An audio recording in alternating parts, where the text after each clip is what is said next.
Vítám vás všechny na tradičním koledování u vánočního stromku.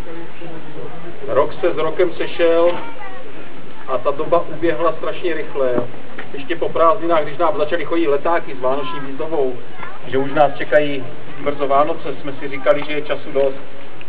Ale potom, když přišla vlastně adventní doba, já si myslím, že už všechny nás napadlo, že je nutné opravdu na ty Vánoce se chystat. A doufám, že ty přípravy nebyly jenom hektické, že jsme si každý udělali i chvilku, příjemnou chvilku, kterou jsme strávili s rodinou, známými, kamarády.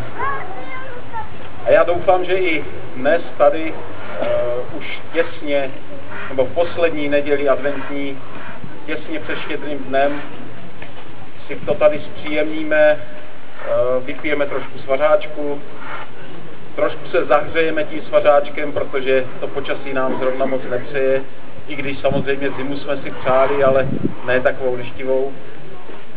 A popřejeme si navzájem hodně zdraví a pohody, nejen o těch vánočních svátcích, ale i v novém roce.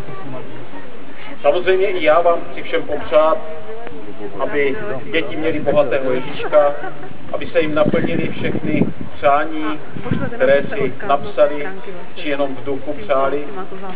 A to ostatní, i vám všem ostatním přeji hodně zdraví, štěstí a rodinné pohody v tom roce 2013.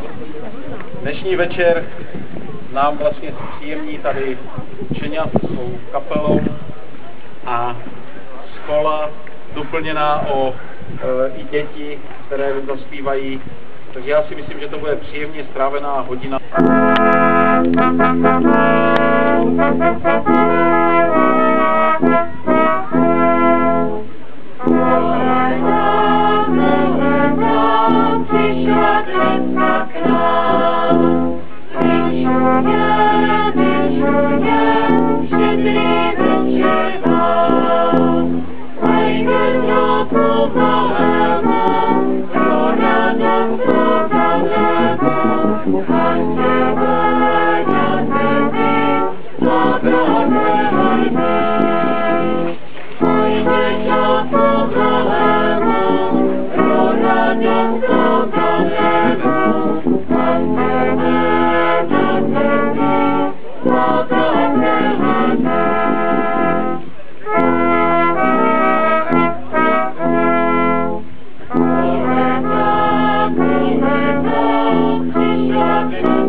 Nemám rád dlouhé slova, přece jenom ta doba se zkracuje.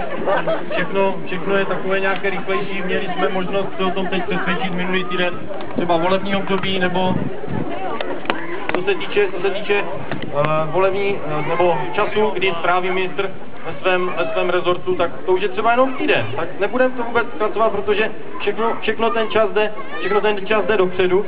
Takže my teď zaspíváme další písničku. Zaspívají ho naše malé dorostenky a bude to dětská koleda.